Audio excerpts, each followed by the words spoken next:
There are some cases that stay in a country's memory because of what happened, and then there are cases that stay because of where it happened.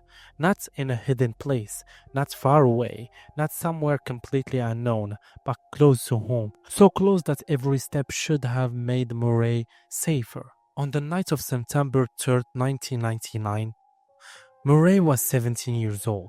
She had finished work. She had met a friend. She had plans for later that night.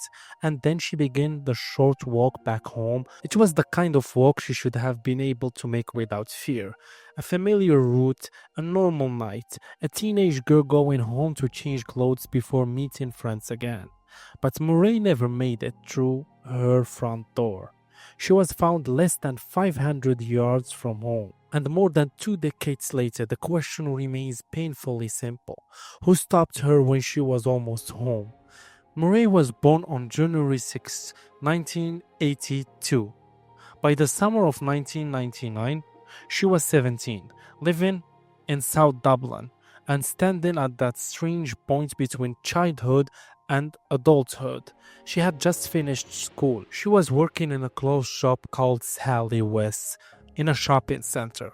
She had friends, plans, music, ordinary teenage worries, and the future still open in front of her.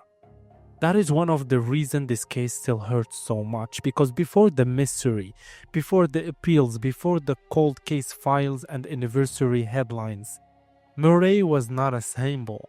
She was a young woman at the beginning of her life. She had just completed her leave-in cert and was looking ahead to what come next. For her family, she was a daughter and sister.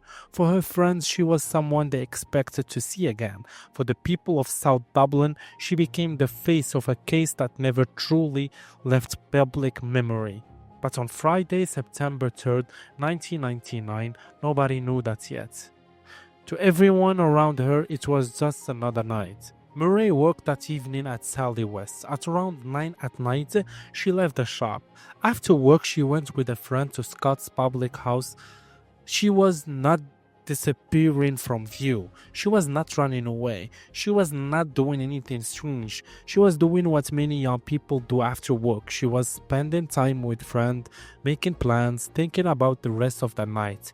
According to guards' appeals, Murray had arranged to go to a nightclub later, but before that she planned to go home and change. That detail mattered because it tells us how ordinary everything still was. She was not leaving the night behind. She was preparing to continue it. She expected to get home. She expected to change. She expected to meet people again. And that is what makes the next part so haunting. At around 11:20 that night, Murray left Scott's. She set off from Dún Laoghaire town centre and began walking home. Her house was not far away. This was not a long journey across the city. This was a short walk through familiar streets, a walk of minutes, a walk toward safety, a walk toward her own front door. But somewhere between leaving Scott's and reaching home, something happened. And the truth of that moment has never been fully uncovered. Think about the timeline. Around 9 at night, she leaves work. She got to Scott's with her friends. Around 11:20, she leaves to go home. She's expected to change clothes and go back out, but she never arrives. For a while, that delay may not have looked like an emergency. Murray was a teenager. Plans changed. People were late. Friends miss each other. On a Friday night, minutes can pass before anyone realizes something is wrong. But behind that silence, the night had already turned. In the early hours of September 4th, 1999, Murray was found dead. She was less than 500 yards from her home. Not miles away, not in another town, less than 500 yards. That one fact is why this case still feels so personal to so many people. Because the danger did not wait in some distant place. It was there, near the end of the walk, near the place where she should have been safe. Murray had suffered fatal injuries to her upper body. This script will not describe those injuries in a graphic detail. What matters is this: someone took her life on a quiet walk home, and then that person disappeared back into the world. By half past midnight, the life Murray had been living only hours earlier was gone. Her family's life had changed forever, and the community that had gone to sleep believing the night was ordinary woke up to a question that still has not been answered. Who did this? The investigation began quickly. Guards opened a major inquiry. Over the years, thousands of people were contacted, witnesses were interviewed, statements were taken, information was checked and rechecked, suspects were considered, alibis were examined, the case stayed alive, and guards continued to appeal to the public again and again. But even with all that work, one thing remained missing: a motive. That is what makes the Murray case so strange. In many investigations, even when the person responsible is not known, investigators may understand the reason behind the crime. They might find a connection, a conflict, a pattern, a warning sign, something that explains why this person on this night in this place become the targets. But in Murray's case, guards have publicly said that no motive has been identified. There is not a small detail that is the heart of the mystery, because without a motive, the investigations become darker and wider. Was Murray followed? Did she meet someone she knew? Was someone waiting? Was the attack connected to something from her social circle, or was it something more random? These questions have followed the case for decades, and still, the official answer remains the same: no confirmed motive, no person convicted, no final explanation. The lack of motive also makes the case difficult for the public to process. People want stories to make sense. They want to believe there is always a clear reason, a visible warning, a choice that could have changed everything. But sometimes the case leaves behind almost no comfort. Murray was walking home. She was close to safety, and someone ended her life. That is why the case keeps returning to the same few minutes. Those minutes after 11:20. The walk. The space between Scott's public house and her home.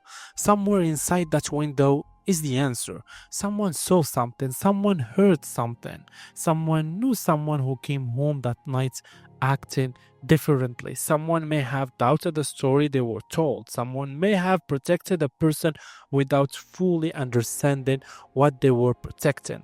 And that is why guards' appeals have often spoken not only to witnesses but to people who may know or now see the past differently.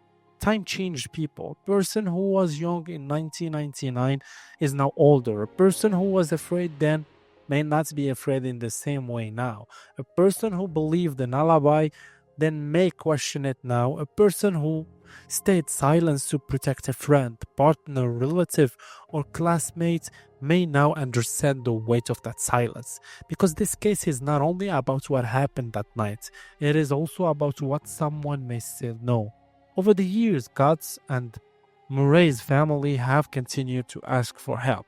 They have asked people to think back, to remember conversations, to remember clothing, to remember strange behavior, to remember anyone who left suddenly, returned late, acted nervous, changed their story, or seemed connected to the area that night. And in the 25th anniversary appeal, guards repeated one of the most important points. They had taken more than 4,500 witness statements, and still no motive had been identified. That number is hard to sit with. More than 4,500 statements, thousands of voices, thousands of memories, thousands of attempts to place pieces together, and still the center of the puzzle is missing. No confirmed motive, no final answer, no justice in courts. That is why Murray's case remains one of Ireland's most painful unsolved cases. It's not forgotten because it feels unfinished, and it feels unfinished because it happened in a place that should have marked the end of a danger. Home was closed, her family was closed. The normal life she had left only a short time early was closed. but the truth stayed out of reach. The emotional weight of this case does not come from complicated details. It comes from how simple the night should have been. A teenage girl leaves work, she meets friend, she plans to go out later, she walks home to change. That is the kind of timeline families never expected to fear. That is the kind of nights people remember from their own youth. And that is why viewers still talk about Murray. Because people can imagine the routes. They can imagine the small decision. Leaving the pub, turning toward home, walking through streets she knew, thinking about the night ahead, maybe thinking about what to wear, maybe thinking about friends, maybe thinking about nothing at all. Just walking, and then somewhere close to home everything changed. For the Murray family, the public appeals are not just about solving a case, they are about Murray. They are about refusing to let the person responsible become the only lasting shadow over her name. Every anniversary brings the same pain back into public view. Every appeal carries the same hope that someone will finally speak, that a memory will return, that an old lie will break, that one detail, even a small one, will connect the timeline.